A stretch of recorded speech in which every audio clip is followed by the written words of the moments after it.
Bien le bonjour à toutes, bien le bonjour à tous, c'est Alex, j'espère que vous allez bien et je vous propose aujourd'hui ma critique du OnePlus 2 après l'avoir utilisé en téléphone principal pendant, 6 jours. Je vous mens pas, c'est pas une semaine, c'est 6 jours. Je l'ai utilisé en téléphone principal et donc je vais revenir tout au long de cette longue vidéo, bien d'habitude. Vous savez, j'ai la tchatch, hein. Je dis ce que je pense, donc ça prend du temps. Je reviendrai sur mon expérience, je vous dirai ce qui me plaît moins sur ce terminal et vous le verrez d'ici grosso modo 3/4 d'heure, 1 heure. C'est pas un terminal 100% parfait, il est pas exempt de défauts, il y en a qui sont plus gênants que d'autres, je vais pas aller jusqu'à dire handicapant, mais il est pas exempt de défauts et voilà quoi, c'est un petit peu dommage. Donc on va le voir tout au long de cette vidéo.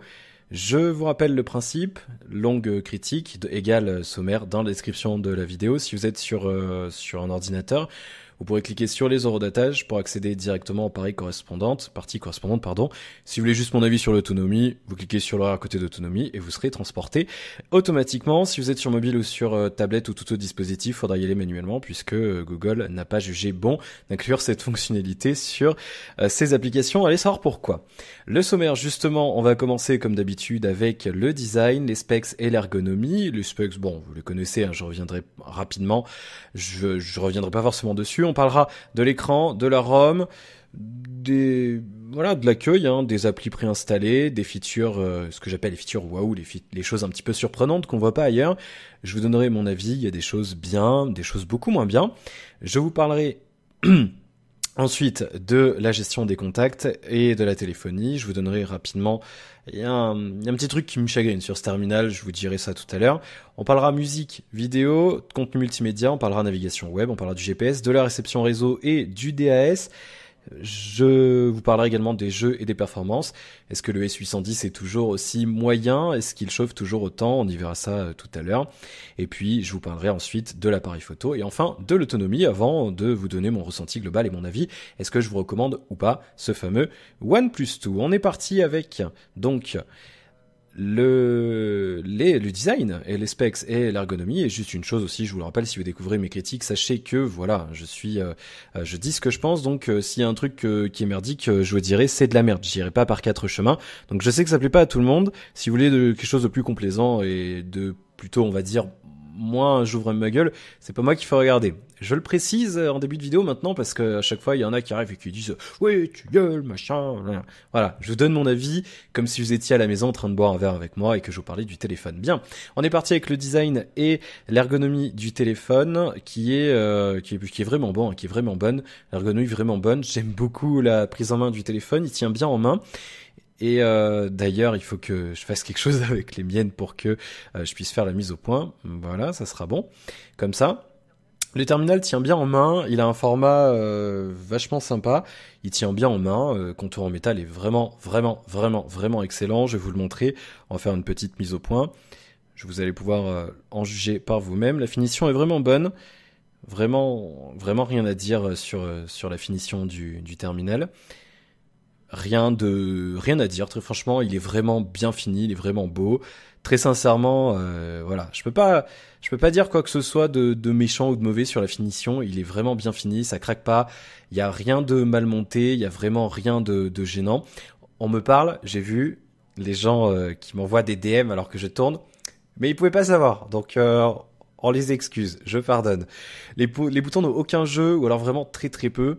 Voilà, je sais pas si vous pourrez le voir vraiment, mais il y a très très très peu de jeux et je vous avoue que c'est quelque chose, voilà, c'est excellent, il y a rien à dire. La finition est très très très très bonne, vraiment un produit bien fini. On a vraiment une sensation de haut de gamme et ça fait bien plaisir. Une bonne finition, le contour en métal est super agréable en main. Et c'est quelque chose de vraiment top. Il n'y a pas de jeu sur les boutons, je vous l'ai dit. Et par contre, voilà, cette coque, ce revêtement arrière, ce qu'ils appellent le revêtement Sandstone, je vais vous le montrer de plus près en faisant la mise au point. Vous voyez comment ça fait?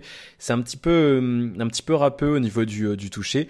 C'est assez agréable. Maintenant, c'est vrai que à l'usage pendant une semaine, c'est pas un truc qui me plaît particulièrement, personnellement. C'est vraiment un truc, faudra vraiment que vous l'essayiez.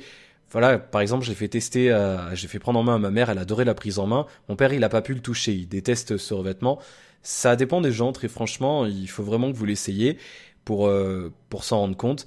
Et vous voyez un petit peu le problème de cette surface, c'est elle a tendance à choper toutes les saloperies qui traînent sur votre table, sur votre bureau. Ça se voit là sur cet endroit-là. On voit qu'il y a des espèces de cheveux, ce genre de choses, des espèces de poils ou peu importe. Et puis tout ce que j'appelle moi les peluches. Vous savez quand vous avez un pull, quand vous portez un pull, il y a des petits morceaux de pull, de tissu tout simplement qui se promènent et ça s'accroche là-dessus tout simplement. Et c'est vrai que c'est assez pénible et du coup après il faut gratter le terminal. C'est pas le truc le plus agréable. Mais en tout état de cause, voilà, c'est quelque chose c'est vraiment top. Il est assez lourd, il pèse plus de 170 grammes, c'est un petit peu lourd. Si vous cherchez un produit léger, ça va être compliqué avec celui-là pour vous.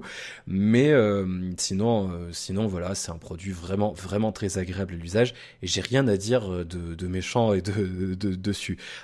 Deux trucs sympas sur l'ergonomie design, c'est tout d'abord ce switch ici que vous voyez là, que je vais vous montrer plus précisément.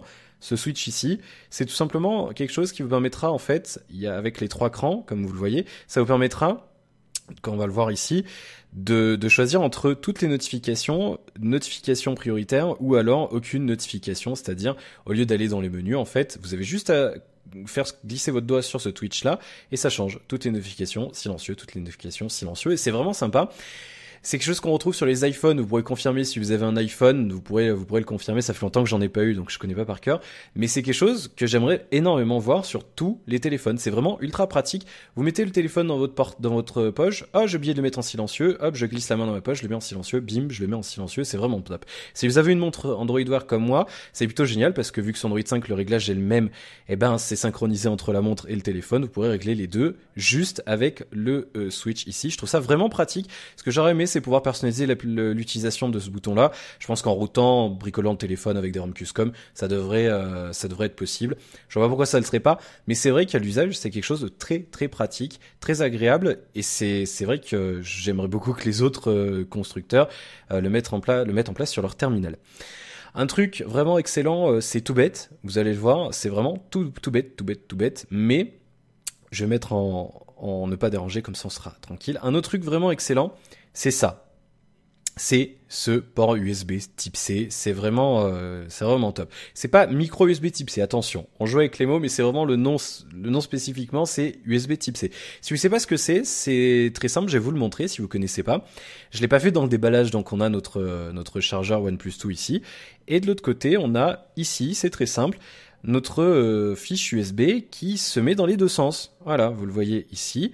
Et dans l'autre sens, ça fonctionne aussi. Et ça, les amis, je vous assure, pour moi, vraiment, je vous le dis, on est entre nous, c'est juste la meilleure innovation dans les connectiques pour les téléphones, dans tout ce qui est high-tech et ordinateur depuis l'invention de l'USB 1. Voilà, pour moi, l'USB, ça a standardisé quelque chose, ça a standardisé plein de choses. On a inventé l'USB, ça s'est simplifié. Cette invention-là, c'est vraiment l'invention majeure dans la connectique depuis l'invention de l'USB. L'USB aurait dû sortir comme ça parce que le nombre de fois, et je sais que vous êtes comme moi, le nombre de fois où vous êtes énervé, ah là, ça rentre pas, c'est pas dans le bon sens, on trouve pas le machin, le soir on est dans le lit, on peut brancher le truc, il fait nuit, on n'a pas allumé la lumière.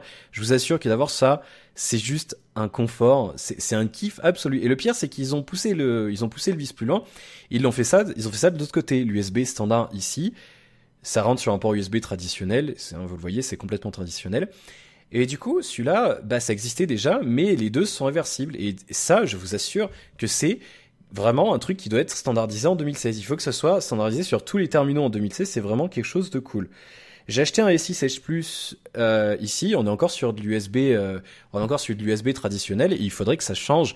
Il faudrait vraiment qu'on soit sur de l'USB-C et que ça se standardise au cours de l'année 2016. C'est vraiment quelque chose de génial. Je sais que ça n'a pas vraiment grand-chose à voir avec le téléphone, mais je voulais vous en parler parce que c'est vraiment, il faut que tous les constructeurs s'y mettent parce que c'est un petit confort. On dirait pas comme ça. Je vous assure qu'à l'usage, tous les soirs, moi je le branche tous les soirs quand je vais me coucher et j'ai pas forcément la lumière allumée et je vous assure que c'est vraiment un petit confort supplémentaire. Mais ça devrait être comme ça depuis 15 ans, je vous assure, c'est tout. Bien, on va parler un petit peu de l'écran maintenant. On va parler de notre écran. Il est pas mauvais. Alors mon avis à prendre avec des pincettes, pourquoi ? Parce que vous l'avez peut-être vu, mais j'ai laissé le protège écran. Et d'ailleurs c'est pour ça que c'est dégueulasse, parce que le téléphone c'est pas le mien. D'ailleurs, je remercie Huggy de m'avoir permis de faire livrer chez moi pour que je puisse vous en parler. C'est pas le mien, donc du coup, pour éviter de l'abîmer et de risquer de le rayer, j'ai laissé le protège-écran. Du coup, l'écran sera meilleur sans protège-écran. Là, c'est le truc qui est posé en usine, je l'ai pas enlevé. Maintenant, tous les sites sont contents de l'écran. Moi, il m'a pas forcément particulièrement surpris. Il est pas particulièrement mauvais, hein, bien sûr, mais je m'attendais à quelque chose d'un petit peu mieux sans entrer dans l'écran dans la comparaison avec l'écran OLED, mais c'est vrai qu'on a vu des écrans IPS LCD qui étaient un petit peu mieux. C'est vrai qu'il est pas moche, mais c'est vrai que je m'attendais un petit peu mieux. Je vais lancer un tout tour, on va aller faire un petit peu le tour du vous savez du testeur d'écran avec les couleurs. Mais ouais, très franchement, je m'attendais à mieux et il est pas mauvais, encore une fois. Maintenant, le point faible pour moi, c'est vraiment la luminosité maximum. Il me semble de mémoire que c'est 400. Alors, je sais plus la mesure, l'unité de mesure. Je suis pas spécialiste d'écran. Faudrait que je me renseigne un petit peu plus pour vous en parler. Mais c'est vrai qu'elle est pas fameuse. Hein. Tout à l'heure, je suis sorti pour faire les échantillons, pour faire les échantillons photos que vous verrez tout à l'heure. Et c'est vrai qu'on n'y voit pas grand-chose en plein soleil, c'est un petit peu dommage. Donc, à côté de ça, vous avez vu voilà, les couleurs sont plutôt profondes, sont plutôt belles, badass. Excusez-moi pour l'expression, elles sont plutôt badass. C'est plutôt pas mal. Il y a il y a un bon contraste, il y a de bons angles de vision, tout à fait convenables, mais il est pas assez lumineux et il a pas de peps. Les couleurs sont belles, mais voilà, moi j'aime bien les couleurs qui ressortent vachement, voilà, qui ressortent bien. Elles sont tout à fait naturelles justement. Après, ça pourra vous plaire, donc ça dépendra de vous. Il n'y a pas tortille du cul pour en chier droit. Ça reste un bel écran. On est sur un écran Full HD sur 5,5 pouces. Pour moi, ça suffit. À l'heure actuelle, je vois pas l'intérêt de partir au-delà.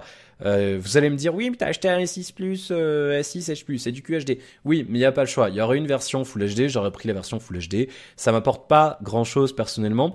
Maintenant, voilà, ça existe, donc on le prend. C'est comme ça. Mais je veux dire, il aurait été en Quad HD, en gros QHD. Ça m'aurait pas changé grand chose à l'heure actuelle. Ça me gêne pas que les constructeurs restent en Full HD pour du 5,5 pouces. Je trouve pas que ça soit gênant. Le confort de lecture est bon. De toute façon, sur cet écran, je vous le remettrai tout à l'heure quand on parlera de la navigation. Et on va enchaîner avec la ROM, la ROM justement, voilà, l'interface, l'accueil, si vous appelez ça comme vous voulez, les appuis préinstallés, les features WoW. On est sur Oxygen OS 2. C'est basé sur Android Lollipop 5.1.1, bien entendu. Il y a pas mal d'éléments de Cyanogen 12S. Je vous avoue, je suis pas bricoleur de base. Cyanogen, j'ai jamais essayé. Je me suis renseigné pour vous en parler un petit peu parce que je suis pas spécialiste du tout des ROM custom. Voilà, j'ai routé une fois un téléphone Android dans ma vie. Donc, si vous me suivez, vous le savez, je vous donne vraiment le point de vue utilisateur lambda. J'essaye vraiment de me mettre à la place d'un utilisateur lambda. Je vais pas rentrer dans les détails et vous dire oui c'est bien mais il faudra le router, installer ça, modifier ça, changer de ROM, machin. Si vous êtes power user, je pars du principe que vous savez vous ce que vous pouvez faire avec un terminal. C'est-à-dire que si je vous dis bah il y a ça, c'est nul, vous pourrez très bien vous dire moi je pourrais router, je pourrais installer une ROM custom, le changer, etc. Et donc je pars du principe qu'un power user le sait. On n'a pas besoin de lui dire qu'il sait faire, donc voilà, encore une fois, c'est pour ça que moi, je vous le dis, il y a des choses qui me gênent. Maintenant, le OnePlus, il a une super communauté derrière, vous pourrez tout à fait le bricoler et de toute façon, voilà, c'est un téléphone qui est un petit peu fait pour quand même. Bien. Du coup, on va se promener sur notre ROM. Vous voyez que c'est un Android tout à fait traditionnel. On est tout à fait proche d'un Android stock. On a notre tiroir d'applications ici. Je vérifie qu'on y voit bien. Voilà. C'est pas fameux cette mise au point. Un jour, j'espère vraiment avoir une caméra qui fait la mise au point toute seule correctement parce que je vous assure, je me tue les yeux à chaque fois à faire les mises au point manuellement et c'est très très désagréable et pour vous aussi d'ailleurs parce que vous attendez à chaque fois. Du coup, on a notre Android stock tout à fait presque stock. Il est presque stock. Il est presque en stock. Voilà, presque en rupture. Petite blague. C'était une blague vaseuse. Bien. Qu'est-ce que j'ai noté? Je vais vous parler un petit peu de ce que j'ai noté. J'ai bien aimé. On va aller faire un petit tour dans les options, dans les paramètres. Il y a des choses que j'ai bien aimé. Et il y a des choses voilà qui m'ont un petit peu moins plu. Il y a un truc que j'ai bien aimé ici, c'est de pouvoir régler les boutons. D'ailleurs j'ai oublié de vous le dire, mais l'utilité des boutons est juste à chier. On n'y voit strictement rien, vous ne les voyez presque pas. Et on ne peut pas le changer, ça éclaire presque que dalle et c'est pas agréable du tout. Bien. Par contre, il y a un truc bien, c'est qu'on peut permuter les boutons. Moi, je suis habitué, ça va changer parce que je passe chez Samsung, mais je suis habitué à retour à gauche, accueil au milieu et multitâche à droite. Chez Samsung, c'est l'inverse, multitâche à gauche, je me trompe, multitâche à gauche, home au milieu et retour à droite. Si vous êtes habitué à un téléphone Samsung avec cette logique que je trouve pas du tout logique parce que dans les pays où on lit de gauche à droite, le retour est à gauche et le suivant est à droite, donc de mettre un bouton retour à droite, ça me perturbe personnellement.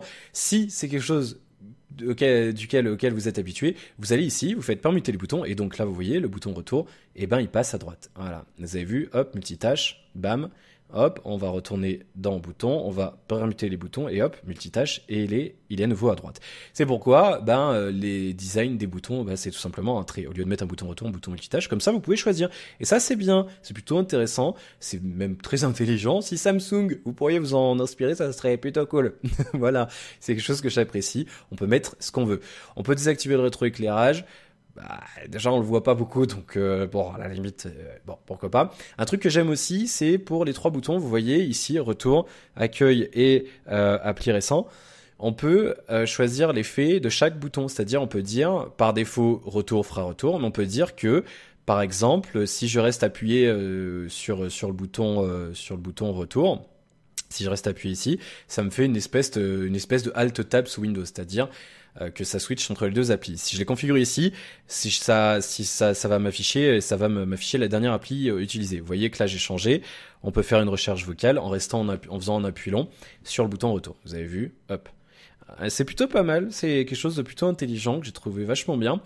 Appui long, on va retourner rouvrir la dernière appli utilisée. On peut configurer un double tap. On peut lui dire double tap, ouvrir l'appareil photo, comme par exemple chez Samsung encore une fois.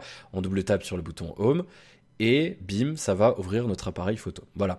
À ce propos, j'ai oublié de vous le dire, si vous avez pas vu le déballage, bien sûr, ça c'est pas un bouton, c'est pas cliquable, hein. C'est juste le lecteur d'empreintes digitales, il y a un creux, mais le bouton n'est pas cliquable. J'ai oublié de vous le dire. Voilà. Normalement, vous avez vu le déballage du téléphone que je vous ai proposé la semaine dernière, donc vous êtes déjà au courant. Voilà, c'est tout bête, ces features, mais c'est quelque chose de plutôt confortable et j'aime beaucoup. On a les gestes aussi, faire un cercle pour l'appareil photo, le V pour la lampe torche, le contrôle de la musique, double tap, hein, je vous rappelle, vous connaissez, c'est quelque chose qui a été inventé par Nokia ou LG, je sais plus. Voilà, bim, double tap, ça réveille le téléphone et je reçois des pubs de chez Auchan qui me proposent des trucs pour les gosses, mais j'en suis pas encore à ce stade. Bien. Plutôt pas mal, lampe torche, je vous le montre, c'est tout bête, vous êtes là comme ça, moi je m'en suis servi pas plus tard que samedi dernier, on a été visiter une maison avec mes parents, hop, on n'y voyait rien, on trace un V, hop, lampe torche. C'est tout bête, mais c'est pas mal, c'est plutôt pas mal. C'est des petites choses comme ça se retrouve beaucoup sur les smartphones chinois, sur les ROM de téléphones chinois. Ça se fait souvent en ce moment, donc c'est plutôt pas mal de l'avoir inclus. Pas grand chose d'autre à signaler. Après, on a un truc pas mal. C'est un truc que j'ai bien aimé aussi. Il me semble que j'ai noté autre chose. Alors je vais regarder un petit peu. Non. C'est ça que je voulais vous dire. Voilà, c'est les autorisations d'appli. C'est un truc qui viendra avec Android M. Je peux dire par exemple l'appli Capitaine Train. Je peux lui dire tu n'as plus le droit d'utiliser ma position. Voilà, c'est quelque chose qu'on peut pas faire de base sur Android. C'est quelque chose que je trouve vraiment bien d'avoir mis ça là-dessus. C'est quelque chose qu'on trouve dans Cyanogen.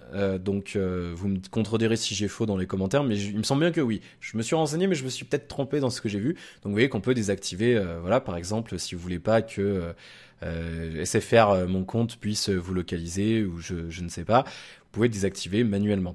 Voilà, ça peut faire planter certaines applis parce qu'il y a des choses qui vont, voilà, ça va poser problème. Si vous empêchez SFR Wi-Fi d'utiliser le Wi-Fi, forcément ça va poser problème. Si vous empêchez Snapchat d'utiliser la caméra, vous vous doutez bien que ça va plus bien marcher correctement. Mais vous voyez, c'est plutôt pas mal si vous êtes un petit peu à cran sur les permissions d'application. Ça sera intégré de base à Android M sur n'importe quel terminal qui a Android Marshmallow, Android 6. Donc voilà, mais c'est déjà vraiment bien de l'avoir à l'heure actuelle et de l'avoir inclus là-dessus. C'est c'est le genre de petites features que j'aime bien. C'est bien sympa de l'avoir intégré. On a nos empreintes digitales. Je vais enlever le code PIN parce que voilà, c'est quelque chose que j'utilise sur ma carte SIM. On peut enregistrer nos empreintes digitales, c'est très simple. Je vous le montre pas parce que ça sert à rien, c'est inutile de vous le montrer. Mais en gros, voilà, il vous dit poser votre doigt, retirer, poser, retirer, poser, retirer, poser. C'est pareil que chez les concurrents, ça marche plutôt bien. Il y a des petits bugs quand même. Je vais y revenir dans un instant, mais globalement, ça marche bien. Il n'y a pas 36 millions de features supplémentaires. On a nos gestes et puis fondamentalement c'est à peu près tout. Il y a un equalizer audio, mais j'y reviendrai quand on parlera de la lecture multimédia. Mais sinon, voilà, il y a pas grand chose à signaler sur ce terminal. Il y a aussi il y a un truc, alors je vous en parle maintenant, j'avais mis plus tard dans la liste, mais il y a un truc qu'ils ont mis ici, ça s'appelle shelf, ça veut dire étagère. Et d'ailleurs, vous l'avez vu quand on a été, je vous en parle maintenant. Vous avez vu quand on a été dans les boutons, je vais y retourner. On était là-haut dans les boutons, on était ici, et quand ici on était là, on a ouvrir une étagère. C'est que l'étagère, elle a des petits problèmes de traduction. Shelf, ça veut dire étagère en anglais, et donc ouvrir une étagère, ça veut dire ouvrir shelf ici. Voilà, parce qu'ils ont traduit open shelf, ils ont traduit ça par ouvrir une étagère. Il y a des petites choses pas à traduire. On l'a vu ici quand on utilise le switch. Ici, quand on se met ici, on a alarms only. Voilà, il y a des petites choses pas ou mal traduites. C'est pas gênant en soi, c'est de l'anglais niveau collège. Je pense que vous connaîtrez, il y aura pas de problème. Mais c'est des petits détails, c'est un petit peu gênant, mais ça sera traduit, ça sera corrigé. On a ce truc-là, Shelf, ici, qui est une espèce d'écran personnalisé, qui personnellement ben voilà, ça me sert pas à grand chose. On nous dit clairement au début, c'est en bêta, c'est amené à évoluer, mais ça sert à rien. Je m'en suis pas servi en une semaine. On a par défaut nos contacts fréquents, nos applications fréquentes, et on peut éditer, ajouter des widgets, mais c'est les mêmes widgets que sur les écrans d'accueil, donc je vois pas l'intérêt de l'avoir ici, et surtout les applications fréquentes.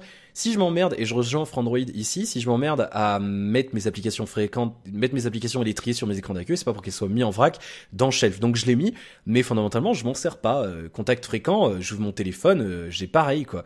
Donc je cerne pas encore bien l'intérêt de ce truc-là, mais c'est vraiment désactivable très facilement. Donc à la limite, si vous l'utilisez, vous l'utiliserez. Sinon, vous l'utiliserez pas et vous utiliserez un autre condensateur de contenu. Bien. Qu'est-ce que j'ai dit d'autre? Bah voilà, on a parlé de shelf, on a parlé des boutons, on a parlé des trucs mal traduits, on a parlé de tout ça. Et un truc qui me gêne aussi sur cette ROM, et après on aura fini avec ça, c'est-à-dire qu'on a ici notre tiroir de raccourcis, de toggle. Il y a un truc qui est gênant, enfin il y a un truc qui est bien et qui est pas bien en même temps, c'est qu'on appuie ici, on peut le personnaliser. Mais à un moment donné, les mecs, quand vous faites ça, c'est un truc de base, c'est un truc qui devrait être de base d'Android qui n'y est pas. Un bouton pour personnaliser l'ordre des toggles. Vous voyez, on peut désactiver, déplacer, etc. Voilà, vous voyez, ça marche bien, c'est assez facile. On peut désactiver, hop, voilà. C'est un truc bien, mais il faut le pousser, le vis jusqu'au bout. Il faut rajouter tout un tas d'icônes, je veux dire, il faut rajouter le NFC. Bah, le NFC ça marche pas parce qu'il n'y a pas sur ce terminal, mais je sais pas rajouter une icône. Je sais pas, mais voilà, par exemple une icône ne pas déranger, une icône, bon ça sera inutile parce qu'il y a le switch, mais une icône pour changer de mode, une icône pour voilà, pour je sais pas moi, pour activer un mode économie d'énergie, pour voilà, pour ce genre de choses. Il y a un truc débile, le téléphone est dual SIM. L'autre jour j'avais mis 2 cartes SIM pour essayer. Il y a qu'une icône réseau. Regardez, chez Motorola, ils nous font des téléphones sur Android stock, ils ont modifié un petit peu le truc, et on a les 2 icônes réseau. On a nos 2 cartes SIM, on peut désactiver ou pas, mais là on en a qu'une, je veux dire, on a que la SIM principale, on a que la SIM 1, la SIM qui est activée pour le data qui est ici, et du coup c'est chiant, on voit pas le reste. J'aimerais bien avoir le détail des 2 opérateurs, voilà, j'aimerais bien. Et quand je suis en ville, j'aimerais bien pouvoir savoir si ma SIM 1 est en 4G, l'autre est en 3G, par exemple, ce genre de choses. Là, on peut pas. Je trouve ça un petit peu dommage. Il faut pousser vis plus loin, les mecs. Quand vous faites un truc comme ça, il faut aller un petit peu plus loin. Mais encore une fois, ça sera faisable sur des ROM custom ou par la suite avec des mises à jour. Voilà. Après, qu'est-ce que vous voulez que je vous dise d'autre? Mais voilà, c'est vrai que j'aurais bien aimé que ça soit de base sur le téléphone. Un mot sur le mot d'empreinte digitale, le lecteur d'empreinte digitale, pardon, il fonctionne plutôt bien, si ce n'est ce que j'ai eu quand même plusieurs fois un problème. Là, vous voyez, on place son doigt, ça déverrouille. Quand c'est pas le bon doigt ou que ça ne marche pas, ça ne fait rien. Ça ne vibre pas pour vous dire non, c'est pas bon, ça ne fait rien. Là, je le mets, bim. Vous voyez un petit peu la rapidité, hop, je place mon doigt et ça déverrouille. C'est assez rapide. Globalement, par rapport à un lecteur d'empreintes de Galaxy S6 ou de Huawei ou ce genre de terminal. C'est dans la moyenne, hein, ça se vaut. Chez iPhone, je peux pas comparer parce que j'ai pas eu l'occasion de le faire, mais globalement, ça se vaut en termes de vitesse. Il y a juste encore une fois un petit bug. Des fois, quand vous laissez le téléphone en veille trop longtemps, j'ai l'impression que le système se désactive complètement et du coup, ça ne marche plus. Et il y a aussi quelque chose quand vous êtes au téléphone, des fois, le téléphone est verrouillé, quelqu'un vous appelle, vous décrochez et ensuite vous raccrochez. Le téléphone reste verrouillé puisqu'il était verrouillé quand on vous a appelé, mais le lecteur d'empreinte digitale ne marche pas. Il faut, ça même pas réessayer, ça ne prend pas en compte votre doigt, comme s'il était complètement désactivé, et on est obligé d'utiliser le code pour pouvoir déverrouiller le téléphone. Voilà, comme ici, ou alors posez votre doigt, mais dans ce genre de cas, ça ne fonctionne pas. J'aurais aimé qu'il soit un petit peu plus rapide, malheureusement c'est pas le cas, c'est un petit peu dommage, mais ça reste tout à fait acceptable. Bien entendu, voilà, on n'attend pas 5 minutes. Globalement, ça marche bien. Il est bien en bas. Il y en a qui aiment bien derrière. Moi, j'aime bien derrière. Finalement, devant, sur cette taille d'écran, c'est pas un problème. Donc, ça vous posera pas de soucis. C'est tout à fait ergonomique. C'est un lecteur d'empreintes digitales. On peut pas faire grand chose avec. J'aurais aimé pouvoir verrouiller l'accès à certaines applications. Chez Huawei, par exemple, sur leur surcouche, on a un système de coffre-fort, ce qu'ils appellent un coffre-fort. On peut placer des fichiers dans ce coffre-fort qui sont cryptés et on peut y accéder uniquement avec le lecteur d'empreinte digitale où on peut verrouiller l'accès à certaines applications. Par exemple, vous pouvez verrouiller l'application de votre banque. Bien sûr, il y aura votre mot de passe et votre numéro de compte. Mais là, par exemple, voilà, on peut le verrouiller derrière le lecteur d'empreinte digitale. Moi, je vais lancer mon appli CIC, ça va me faire bim, placer votre tout droit sur le lecteur. S'il n'y a pas de doigt, ça ne marche pas. C'est une sécurité supplémentaire que j'aurais bien aimé voir là-dessus ou sur d'autres terminaux. Là, c'est quelque chose qui pourra être ajouté, je pense, avec Android 6 puisqu'il y aura une API pour tout ce qui est lecteur d'empreinte digitale. Donc, je pense que toutes les applis tierces vont se développer et c'est, je pense, une bonne chose. Voilà. Gestion contact téléphonie. J'ai posé le téléphone puisque je suis installé d'une manière assez particulière pour tourner et du coup j'ai mal au bras. Gestion contact téléphonie rapidement, on va enchaîner. C'est de l'Android stock, hein, je vous le montre pas encore une fois. J'estime que ça sert à rien de vous le montrer parce que vous tapez téléphone Android L sur Google, vous le verrez. C'est de l'Android stock, il y a rien, il y a aucune surcouche, c'est vraiment le truc le plus basique qui soit.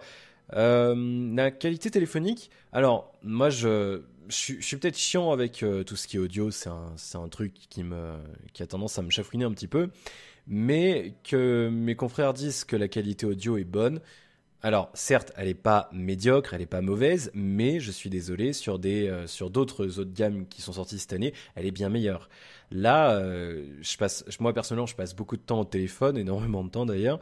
Il y a des fois, là, je suis obligé de faire répéter mon correspondant parce que je comprends pas ce qu'il dit. Alors après, bon, voilà, par exemple, enfin, je vais pas donner de produits concurrents, mais c'est vrai j'ai déjà eu des des qualités d'écoute téléphonique bien meilleures qu'avec ce téléphone-là. Elle est pas nulle, c'est pas horrible, mais je veux dire, le son est pas caverneux, on entend correctement, mais je sais pas, comme si c'était un petit peu étouffé, je sais pas. Alors après, on va me dire, enfin, je vous vois venir les haters et les pros OnePlus, c'est pas le protège écran, hein. Vous voyez, la grille est bien, elle est bien vue. Il y a bien un trou, je veux dire, elle n'est pas bouchée, rien à voir. Je sais qu'il y aura des dislikes, parce qu'il y en a qui sont amoureux de OnePlus, ils ne jouent que par OnePlus, donc je vous vois venir.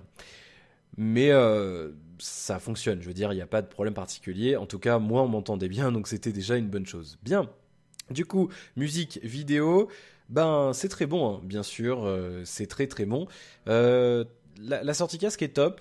Très franchement, voilà, hein, pas de problème. Elle est assez puissante. J'ai été surpris, elle est plutôt puissante. La spécialisation stéréo est bonne, il n'y a rien à dire. C'est bon, il n'y a rien à dire. Pas de problème particulier. Le parleur, je vais vous le montrer. On va aller faire un petit tour. Ah, va falloir que je floute. Bravo. Va falloir que je floute. C'est pénible. Je vous montre pas parce qu'après, ça me rajoute du travail et. De toute façon, vous connaissez déjà. On va aller sur notre musique habituelle, sur Pierre Mitchem, sur SoundCloud. Hop, elle était déjà en cache, c'est plutôt cool. Hop, je vais vous faire écouter. On va le mettre sur la table. Bon, du coup, finalement, vous l'entendrez pas spécialement. On va toucher. Ah, bon, le parleur est là, hein, donc forcément, ça change pas grand-chose. Voilà. On va lancer un petit peu. Je vais le faire écouter. Hop.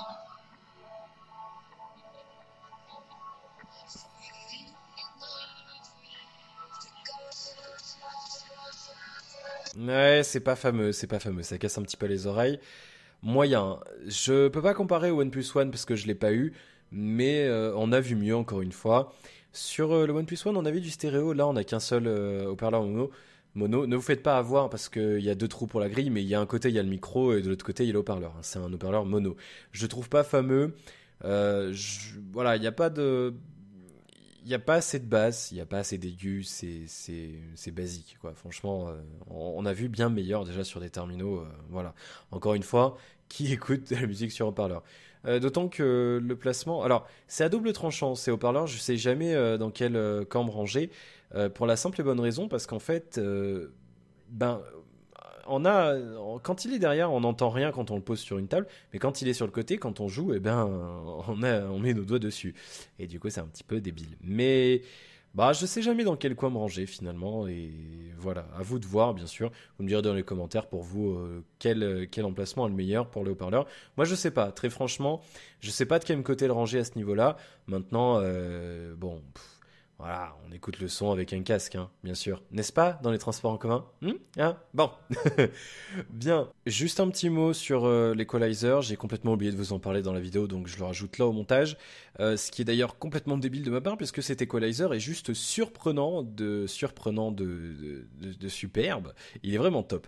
Du coup, comment ça marche? C'est très simple, vous le voyez hein, sur ce premier screenshot. Il suffit de vouloir modifier le volume que vous avez quand vous écoutez de la musique sur une vidéo ou sur n'importe quoi, sur une appli compatible. Non, enfin, compatible, non, c'est pas ça, parce que sur SoundCloud, ça ne marche pas, par exemple. Là, avec Spotify, ça fonctionne. Avec SoundCloud, pas réussi à le faire fonctionner. À partir du moment où l'appli sort du son sur haut-parleur, sur casque, vous avez ce menu-là qui apparaît. Vous pouvez cocher activer ou désactiver. Quand vous cochez activer, ça affiche ce sous-menu-là, musique, film ou jeu. Et ensuite, quand vous appuyez sur les 3 petits barres sur l'equalizer en haut à droite, ça vous apporte directement dans ce menu, dans ce qu'ils appellent l'audio tuner, avec l'accent, qui est proposé par Max Audio. Et je vous avoue, moi qui suis vraiment amateur de musique, je suis pas professionnel, hein, c'est pas mon métier. Je suis mélomane, mais c'est pas du tout mon métier.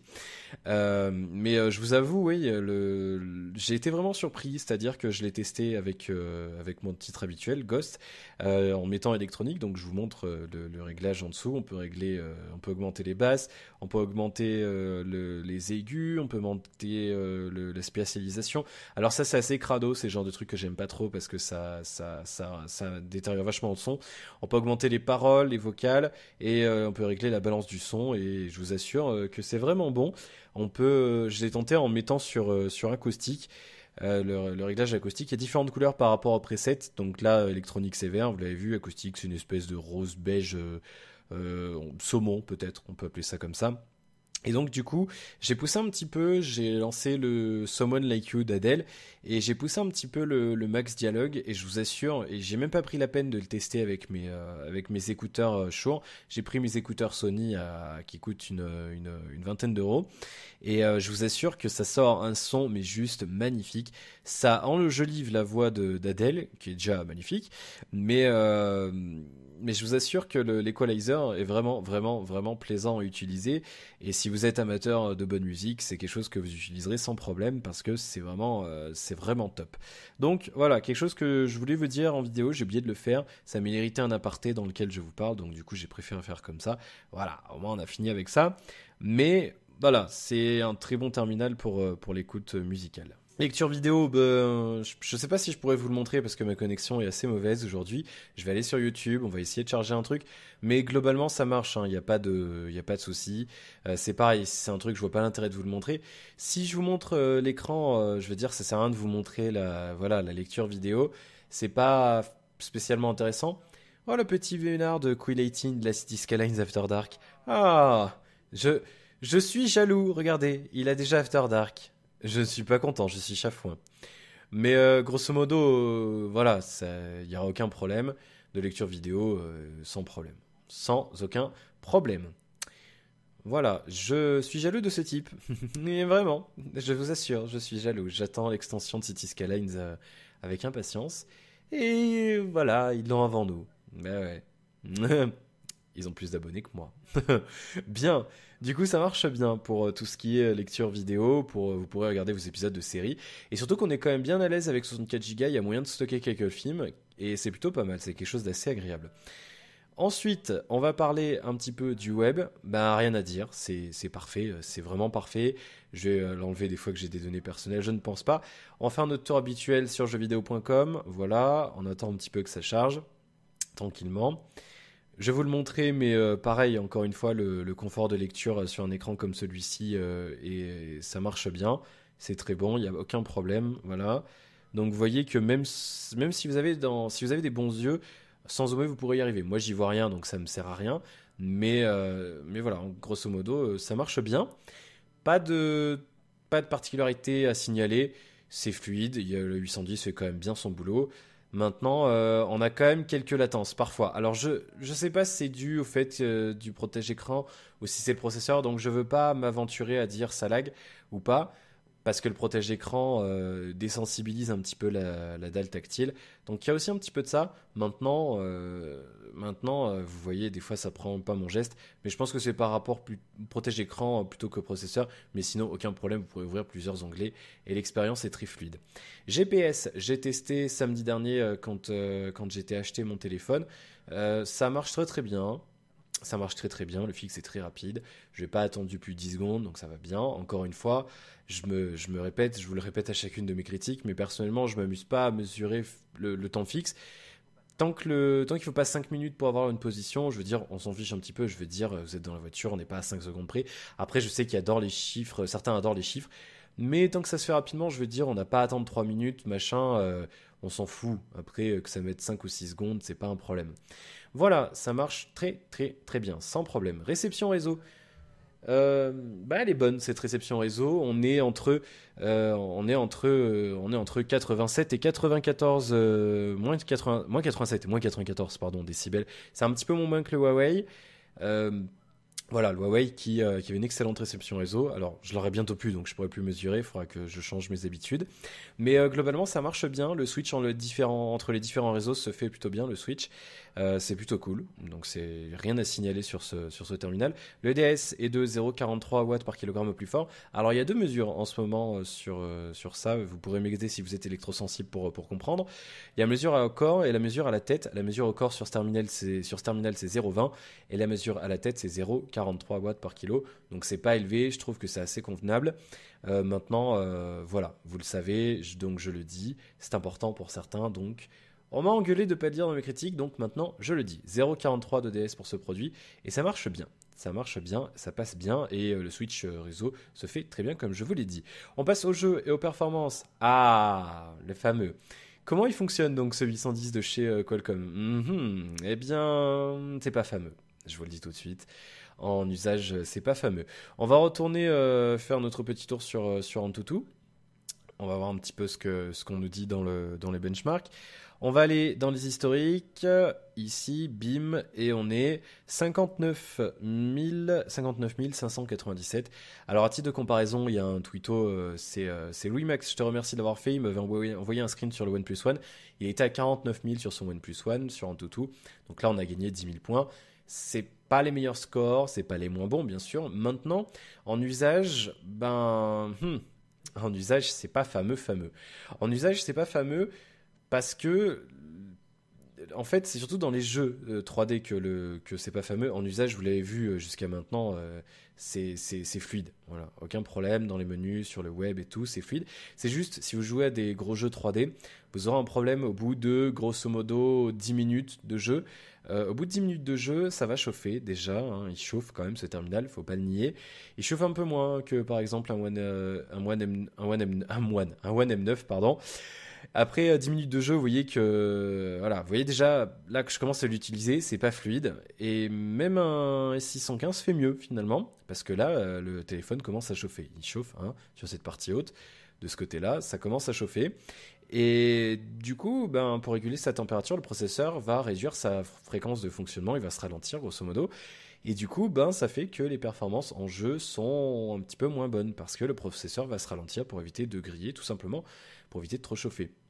Alors, Minecraft, c'est un jeu qui demande quand même des ressources. Moi, je sais, voilà, j'utilise ce jeu-là parce qu'il est pas très lourd à télécharger et il utilise quand même pas mal de ressources. Il faut quand même pas mal de, il faut une bonne bécane pour le faire tourner correctement. Donc j'aime bien l'utiliser. Mais vous voyez que on a quand même un petit coup de latence et petit à petit, vous voyez que le tout est en train de chauffer. Alors vous pouvez pas le voir, mais je vous le dis derrière ma main gauche, c'est en train de chauffer petit à petit et c'est pas forcément ultra désagréable parce que la coque est avec ce petit revêtement en espèce de tissu. Je vais pas dire que c'est agréable, mais c'est pas non plus désagréable. Mais ça chauffe. Il faut quand même que je vous le signale, ça chauffe et les perfs finissent par se casser la figure. Je vous renvoie mes tests, aux tests des confrères Frandroid et numérique qui ont fait des mesures plus poussées que moi pour vous donner les framerate et les températures sur certains jeux après tel ou tel temps d'utilisation. Mais ça chauffe, ça chauffe, ça chauffe, ça chauffe, et c'est le gros problème de ce processeur. Et j'espère très sincèrement que Qualcomm fera mieux l'an prochain avec le S820, parce que voilà, ça a posé problème pour les terminaux haut de gamme de cette année, et c'est bien dommage. Voilà, on va pas rester 10 minutes sur le jeu, mais je vous assure que ça chauffe. Moins que certains terminaux, mais ça chauffe. Alors je vais essayer de vous le montrer, je sais pas si sur CPU-Z on peut avoir l'information. Il me semble que oui, on va se taper une... Non, pas de pub. On est à... Je cherche thermal. Est-ce qu'on a un... Batterie? Non, on n'a pas de... Ah, j'aurais bien aimé un capteur. Alors vous regarderez, moi je suis pas spécialiste, mais normalement il y aurait peut-être dû avoir un truc CPU. Voilà, 44 degrés. Ça chauffe. Ça chauffe, ça chauffe. Bien. Voilà, on a une pub. Je me doutais bien qu'on allait avoir une pub tôt ou tard. Un petit truc aussi sur l'interface, tant que j'y pense, faudra un jour que tous les constructeurs se mettent à mettre ça, un bouton fermé, pour tout fermer. Ça y est pas sur Android Stock, là ça y est, et j'aimerais bien que ça y soit sur Android Stock, ou alors que tous les constructeurs le rajoutent sur leur surcouche. Ça coûte rien à faire, bon sang, c'est une touche, c'est rien du tout. Mettez-le, bon sang. Voilà. Mais sinon, voilà, côté performance, dans l'usage quotidien, je veux dire, ça fonctionne. Ça fonctionne, c'est fluide. Les 4 Go de RAM font leur effet. On peut ouvrir plein d'applis sans forcément décharger quoi que ce soit. Maintenant, d'acheter un produit avec un S610, c'est pour faire un usage quotidien et pas beaucoup jouer.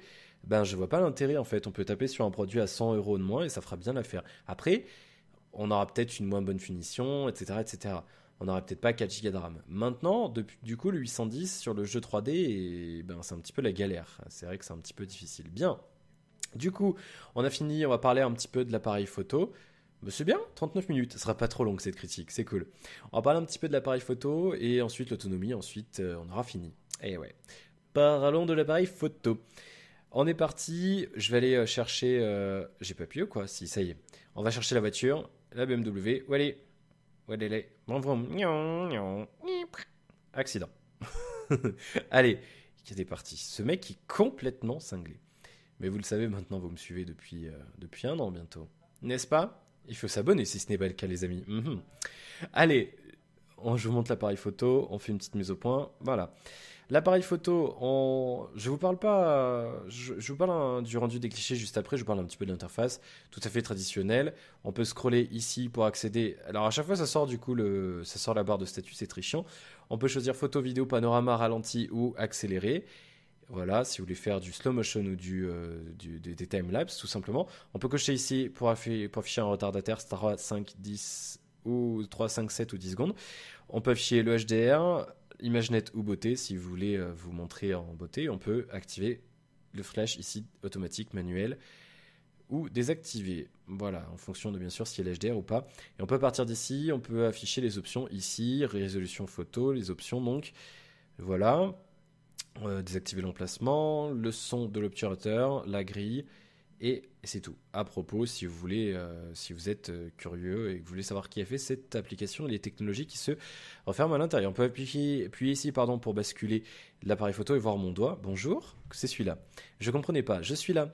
Et on fera le selfie juste après, bien sûr, comme d'habitude. On peut filmer en 4K. Je vous le dis. Après, sinon, pour me faire la mise au point, on appuie ici. C'est un petit peu comme chez Motorola, si vous avez suivi les critiques des produits Motorola. On fait la mise au point et ensuite on fait un tour ici pour régler l'exposition. hop, je baisse et je augmente. On va se remettre comme ça par défaut. Et ensuite, une fois qu'on a fait notre mise au point, bim, on appuie là et on prend notre photo. On scrolle ici, on a notre photo. Voilà.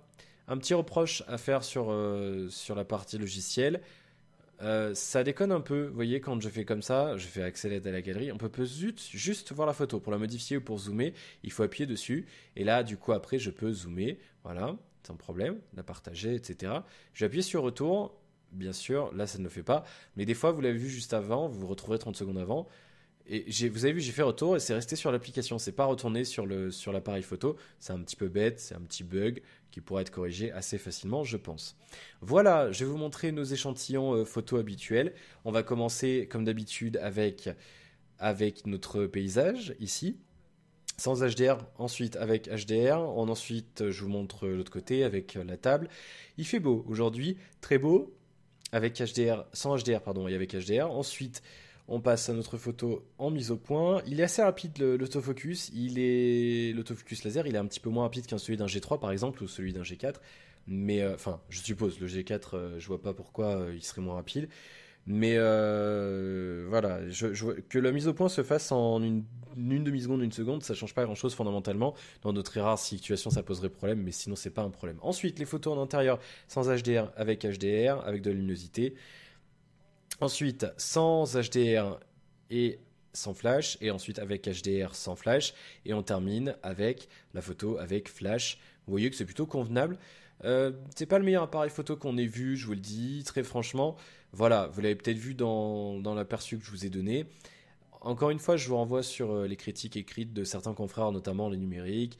Mais on est tous d'accord pour concrètement dire que l'appareil photo, il fait un petit peu ce qu'il veut. Des fois, la balance des blancs est un petit peu... des fois, elle va faire du rouge, des fois du vert, des fois du bleu. C'est con, mais c'est comme si on était comme ça et que d'un coup, il va faire une photo avec la balance des blancs comme ça, ensuite comme ça, ensuite comme ça, comme ça. Vous voyez, c'est un petit peu c'est un petit peu petit bonheur la chance, un petit peu la roulette russe, et c'est dommage. C'est dommage parce que sur le papier, il est intéressant cet appareil photo.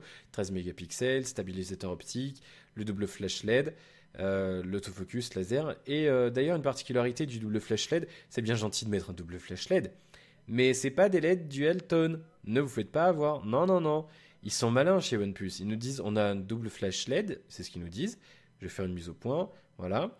Mais c'est deux LED de la même couleur. C'est pas comme sur certains terminaux où on a une LED un peu plus chaude, une LED un peu plus froide pour faire des couleurs naturelles. Non, non, c'est deux LED les mêmes. Alors du coup, ok, ça marche, on y voit plus loin. Il y a plus de luminosité, on y voit plus. Mais non, c'est bon. Après, il est pas dégueu. Vous l'avez vu sur l'échantillon.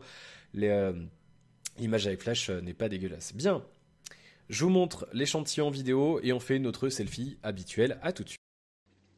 Bien, voici le test d'enregistrement vidéo donc avec le OnePlus 2. On est en Full HD, alors bien sûr vous le verrez en 720p, mais on peut filmer jusqu'en 4K pour information. Plutôt pas mal, on a bien notre stabilisateur d'image qui fonctionne relativement bien. Vous voyez, je fais quelques pas et l'image ne saute pas particulièrement beaucoup, donc c'est plutôt pas mal. On va voir si on peut faire une mise au point manuelle ou alors si l'autofocus fonctionne rapidement. Et en effet, on voit bien l'autofocus laser, hein, ça fonctionne relativement rapidement. Maintenant, c'est vrai que ça pourrait fonctionner plus vite. Là, vous voyez que ça ne se fait pas, je suis obligé de le faire manuellement. Cela dit, voilà, bon, c'est convenable, je veux dire. Après, on n'est pas pressé au point de vouloir une mise au point en une demi-seconde au lieu d'une seconde. Après, je trouve pas ça particulièrement gênant personnellement. C'est assez fluide, ça fonctionne bien. Il y a juste un équilibrage des blancs un petit peu moyen, hein, comme sur les photos. Ça a tendance un petit peu à galérer, mais bon, globalement, ça fonctionne bien. On va faire le test stéréo. Je parle à gauche, je parle à droite. On verra donc si le son est stéréo ou pas. On va tester le zoom, voilà, pour voir un petit peu ce que ça donne. C'est convenable, l'image est particulièrement nette, donc tout va bien. Voilà pour ce test d'enregistrement vidéo avec le OnePlus 2. Bien, voilà. Mais je sais pas pourquoi je dis bien comme ça à chaque fois, je dis ça comme ça au début, c'est une vieille habitude. Ça marche bien, hein. Voilà, il n'y a pas de particularité, je veux dire, il m'a pas surpris cet appareil photo. C'est un appareil photo convenable, mais pas de surprise particulière. Je suis caché derrière la caméra, j'ai changé un petit peu ma disposition de tournage, donc du coup je me cache. Je veux pas vous voir, non? Vous êtes là encore, mais mais enfin, laissez-moi tranquille, je suis obligé de faire mon selfie. Allez, On a, voilà, rien de particulier, on a le même système, pas de mise au point manuelle, un petit peu dommage, c'est comme ça. Hop, on prend notre photo, le selfie, et on le voit donc que c'est tout à fait convenable. Alors j'ai un trou de mémoire, je sais plus combien c'est à l'avant, peut-être 5. Je vais pas dire de bêtises, mais globalement voilà, c'est quelque chose qui fonctionne bien, donc pas de souci à s'en faire. Bien, du coup, je dis encore bien, faudra les compter ceux-là, c'est comme les donc. On va parler de l'autonomie de ce terminal et vous savez que je suis chiant avec ça et c'est une déception. Enfin, c'est pas vraiment une déception, je m'y attendais un petit peu avec cette configuration-là, avec le CPU qui chauffe. C'est pas fameux, très franchement, c'est pas fameux du tout, avec la batterie de 3300. Je vous avoue, voilà, je sais pas quoi vous dire, moi j'en ai marre. Toutes les critiques, avec toutes les critiques, presque toutes les critiques, je râle sur l'autonomie. On a 2 heures de screen on ici, il reste 58% de batterie. Grosso modo, on fera 4 heures, 4h30, 4h30 de screen on, c'est tout, pas plus. Il y a une application Orange qui consomme de la batterie, je sais pas pourquoi, mais bon, voilà, je l'ai pas utilisé, je l'ai installé avant-hier cette application. Donc grosso modo, dans mon usage, ça change pas grand-chose. Je vais lancer GSAM qui fait une moyenne de l'utilisation batterie. Voilà, et on nous dit, ça correspond plus ou moins 3h55 de moyenne. Ça a baissé un petit peu l'autre jour, j'avais 4h10 de moyenne. Mais voilà, je vous le dis, on fera sur ce terminal, grosso modo, 4 heures quoi, en moyenne. Je sais pas pourquoi j'ai ouvert ça, tiens. En moyenne 4 heures, c'est pas plus. Et c'est chiant. Voilà, moi 4 heures, c'est bien. C'est bien. Je dis que c'est chiant parce que j'aimerais bien que ce soit plus. Ça pourrait être plus avec une batterie pareille. Mais vous voyez, voilà, on est à 2 heures. Il estime 3 heures. On fait 4 heures. Il en fait pas plus. C'est bien dommage, et c'est un produit pas dégueu, mais encore une fois, comme chez certains concurrents et comme trop de téléphones à l'heure actuelle, l'autonomie vient gâcher mon verdict parce que j'aimerais bien m'en servir un petit peu plus. Je vous rappelle mon barème sur la notation d'autonomie, quand je vais dire c'est nul, c'est bien, c'est excellent. En dessous de 3 heures, je trouve que clairement c'est à chier, à l'heure actuelle c'est nul. 3 heures et 4 heures, c'est convenable. 4 heures, 5 heures, c'est bien. Au-delà de 5 heures, c'est excellent. Donc on est tout juste bien. Voilà, 4 heures, au-delà de 4 heures, 5 heures, on est bien. Alors après, ça dépend de votre journée. Si vous êtes un utilisateur pas intensif, si vous faites 1 ou 2 heures de screen on dans la journée, vous mettez bien le téléphone en mode avion dans la nuit, vous ferez 2 jours. Encore que c'est un truc, c'est quelque chose que je comprends pas vraiment. Vous pourrez m'expliquer si vous êtes comme ça, mais le soir vous pouvez très bien brancher votre téléphone. C'est pour ça. Enfin, c'est vrai que ça serait bien d'avoir des téléphones qui tiennent une semaine sans recharge, mais après, mais grosso modo, voilà, moi je vois pas l'intérêt de dire on fait 2, 3 jours sans charge, parce que fondamentalement, on est chez soi le soir, on peut le brancher, quoi. C'est un petit peu le principe. Mais voilà, 4 heures, si vous faites des journées intensives, si vous êtes un accro de réseaux sociaux ou vous téléphonez beaucoup, vous aurez beaucoup de messages. Si vous faites beaucoup de surf, etc., vous jouez, vous écoutez de la musique, peu importe ce que vous faites. 4 heures de screen on, c'est pas, ça permet pas une utilisation intensive toute la journée. J'aurais espéré un petit peu plus, très sincèrement, j'espérais au moins une demi-heure de plus. Là, bon, après, ça sera peut-être amélioré avec des mises à jour logicielles, mais j'y crois pas trop, c'est un petit peu dommage. À noter que le téléphone ne fait pas la charge rapide. Mais c'est bizarre. C'est un petit peu con même parce que Snapdragon 810 est équipé de la technologie Quick Charge 2 de chez Qualcomm. Pourquoi OnePlus ne l'a pas intégré? Aucune idée. Pourquoi ils ont pas mis de NFC? Aucune idée. Pourquoi il n'y a pas de charge sans fil? Aucune idée. Après, bon, le NFC, vous allez me dire, tout le monde l'utilise pas. Moi, je m'en sers. Pas tout le temps, hein, pas tous les jours. Là, en une semaine, ça m'a pas gêné de pas l'avoir. Mais je sais pas pourquoi. C'est pas quelque chose qui doit coûter grand chose à inclure, donc c'est un petit peu dommage. Mais c'est vrai que la charge rapide, c'est un petit peu bête de pas l'avoir mise. Alors, on met à peu près 2 heures, 2 heures et demie pour le charger de 0 à 100 d'après mon expérience. Donc c'est pas non plus hyper lent, mais 1 heure c'est mieux que 2 heures. Donc bon, pourquoi pas. Voilà, on arrive à la fin. On arrive à la fin de cette critique. On est à 50 minutes, c'est bien. Que vous dire de ce téléphone? Que vous dire? Franchement, c'est une expression que j'utilise beaucoup si vous me suivez, mais j'ai vraiment le cul entre deux chaises avec ce produit parce que il y a une mouche qui me dérange. Vous l'entendez peut-être. Parce qu'il est bien, mais je sais pas si je peux vous le recommander. Pourquoi? parce qu'il a des qualités, il a une super belle finition et le cerclage en métal est vraiment top. La coque à l'arrière est super agréable. Le tout est vraiment cohérent, mais il y a des petites choses qui me gênent un petit peu. Il y a le logiciel qui est perfectible à certains endroits, mais bon, ça peut s'améliorer. L'écran qui est pas extra en plein soleil, donc si vous êtes beaucoup dehors, ça peut poser problème. Si c'est bien d'avoir un écran avec une bonne luminosité, c'est pas le cas ici. Euh, les petites choses qui me manquent, le NFC qui n'est pas là, il n'y a pas de charge rapide, il n'y a pas de charge rapide, il n'y a pas de charge sans fil, il n'y a pas de radio FM. Il y aurait fallu, voilà, de petites corrections logicielles en plus. Maintenant, bon, ça arrivera. Que dire d'autre? Et des choses bien, il y a l'USB-C, il y a l'écran 5,5 pouces, c'est un Full HD, ça suffit, il n'y a pas besoin de plus. Il y a 4 Go de RAM, ça c'est super appréciable. Il y a une version 3 Go de RAM, je vous l'ai pas dit. Là on a 4 Go de RAM, 64 Go de stockage, 399 euros. Il y a une autre version qui arrivera bientôt, 339 euros de mémoire avec 3 Go de RAM et 16 Go de stockage. Ça risque d'être un petit peu limite, mais voilà, je vous le dis, je l'ai testé en 4 Go, donc c'est vraiment appréciable. Il y a des choses, voilà, j'ai le cul entre deux chaises. Je sais pas quoi vous dire. À l'heure actuelle, il est à 419 euros livré en France en livraison standard. Euh, je- je- j'ai envie de pas vous le recommander. Pourquoi? Parce que il y a mieux. Parce qu'il y a mieux pour un petit peu plus cher, certes. Mais encore une fois, de toute façon, celui-là, là, à l'heure actuelle, on est le 21 septembre quand je tourne cette vidéo. Je crois qu'ils ont toujours pas commencé à distribuer des invitations dans ceux qui sont dans la liste d'attente normale. Donc à moins de trouver quelqu'un qui ait des invitations, quelqu'un qui a déjà le OnePlus 2, qui a des invitations pour vous, d'avoir de la chance de tomber au moment où il en a, au moment où elles sont valides, ou alors d'en acheter une, ou alors de l'acheter beaucoup plus cher sur eBay. Vous pourrez pas l'avoir quoi tout de suite et c'est un gros problème. C'est un gros problème. Ça serait vraiment un téléphone qu'ils appellent un flagship killer. Ça serait vraiment le deal du siècle. Je vous le dirai et je vous dirai tentez le coup d'attendre. Maintenant, on sait pas quand il sera délivré, on sait pas quand ça se débloquera. OnePlus galère à les fabriquer apparemment. Enfin moi en tant que, je suis passé, enfin en tout cas Damien m'a fait passer sur la file d'attente presse. On a attendu grosso modo une semaine que le service presse nous donne une invitation.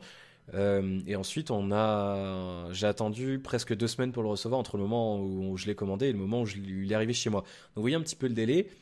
Et il y a 4 millions de personnes dans la file d'attente. Donc, je sais pas quoi vous dire. Je sais pas quoi vous dire. Je sais pas comment vous, comment prendre la chose. Vous voyez ce que je veux dire? Ça aurait été vraiment le truc, vraiment un gros coup de cœur, un gros kiff. Je vous aurais dit, ok, je vous le recommande. C'est vraiment le téléphone à avoir en cette fin d'année 2015. C'est le téléphone qu'il vous faut pour Noël. Attendez d'avoir une invitation et achetez-le. Moi, là, je vous le dis, le temps que vous attendiez l'invitation, vous aurez peut-être l'occasion d'économiser 100 ou 200 euros de plus et vous pourrez taper sur un autre terminal qui aura peut-être plus de qualité, qui correspondra peut-être plus à vos attentes. Il y a d'autres terminaux concurrents qui ont le prix qui baisse, qui sont sortis cette année et dont le prix baisse. Je rentrerai pas dans une comparaison parce que c'est pas le but de cette vidéo, mais il y a donc d'autres concurrents haut de gamme de cette année qui sont un petit peu plus quali sur certains points et qui sont à 100, 150 euros de plus. Donc, du temps que vous attendiez une invitation, est-ce que vous n'aurez pas économisé 100, 150 euros de plus pour acheter un autre terminal? Voilà. Donc, je sais pas.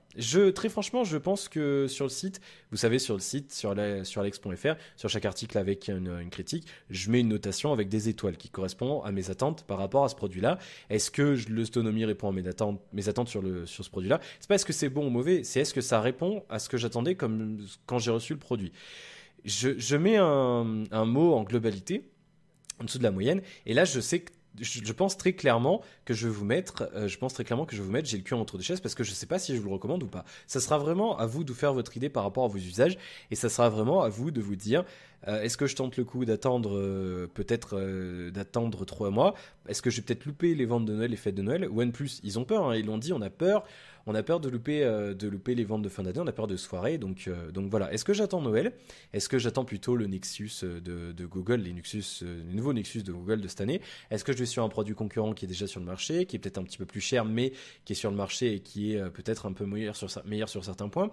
Voilà, voilà. Si vous avez un téléphone à chier à l'heure actuelle, si vous avez vraiment une daube comme la Mugi qui a acheté ce terminal-là, je crois qu'il a un iPhone 4 ou même 3GS, donc c'est pour vous dire, je sais plus. Tu me le diras dans les commentaires, Hugi, mais je crois que t'as un iPhone 3GS, donc Voilà, lui, ça va lui changer la vie, forcément. Après, si vous n'avez pas un budget conséquent, que vous voulez absolument du haut de gamme, attendez-le. Mais voilà, je sais pas quoi vous dire. Je sais pas quoi vous dire et très franchement, je sais pas. Et voilà, je veux pas m'aventurer à vous dire il est bien, il est pas bien. Pas sur ce produit, je peux pas le faire. Très franchement, personnellement, je peux pas. Je peux pas vous donner d'avis. Voilà, donc c'est con, mais débrouillez-vous. Voilà. Bon, merci d'avoir suivi cette vidéo. On approche l'heure du coup. J'espère qu'elle vous aura plu. J'espère qu'elle vous aura peut-être décidé dans votre choix de smartphone. J'ai fait de mon mieux. Je sais que c'est pas le top. Des fois, je vous donne, même à chaque fois, normalement, je vous donne mon avis. Là, il y a des choses sur lesquelles je peux pas m'exprimer. Maintenant, voilà, c'est toujours pareil. C'est à vous de faire votre choix. C'est pas mon argent, c'est le vôtre. Donc j'espère que je vous aurai aidé en tout cas. Si c'est le cas, n'hésitez pas à aller liker la vidéo, n'hésitez pas à me corriger si j'ai dit des bêtises dans les commentaires. N'hésitez pas à laisser un commentaire si vous avez une question sur le produit. Je ferai de mon mieux pour vous y répondre. Et n'hésitez pas à partager la vidéo sur vos réseaux sociaux, autour de vos amis, peut-être si eux aussi sont en hésitation sur un terminal. Et n'hésitez pas aussi à vous abonner si vous voulez être parmi les premiers à revoir mes nouveaux contenus. Et puis le fait de vous abonner me permet d'augmenter ma notoriété et me permet de démarcher d'autres marques pour leur demander est-ce que vous voulez me prêter un terminal et que j'en parle et après vous aurez donc plus de contenu. Voilà. En toute franchise, bien entendu, comme toujours, sans garder ma langue dans ma poche. Merci aux tipeurs qui permettent ce genre de vidéos. Là, par exemple, les types des tipeurs qui s'affichent en bas de votre écran vont permettre de couvrir les frais d'expédition chez Huggy. Parce que voilà, c'est à ma charge, c'est pas lui qui va payer les frais d'expédition, bien entendu. Donc ce genre de choses sont couvertes par vos types et donc ça me permet d'avancer un petit peu plus vite dans la chaîne et ça me permet aussi d'acheter du matériel et je l'espère un jour peut-être une caméra qui fait les mises au point toute seule. Voilà, parce que je vous rappelle que je ne monétise pas mes vidéos. Voilà, merci pour votre fidélité, merci d'avoir regardé cette vidéo, je vous souhaite plein de bonnes choses, j'espère que vous trouverez votre téléphone pour la fin de l'année et je vous retrouve très bientôt pour la suite de nos aventures. À la prochaine, salut, ciao.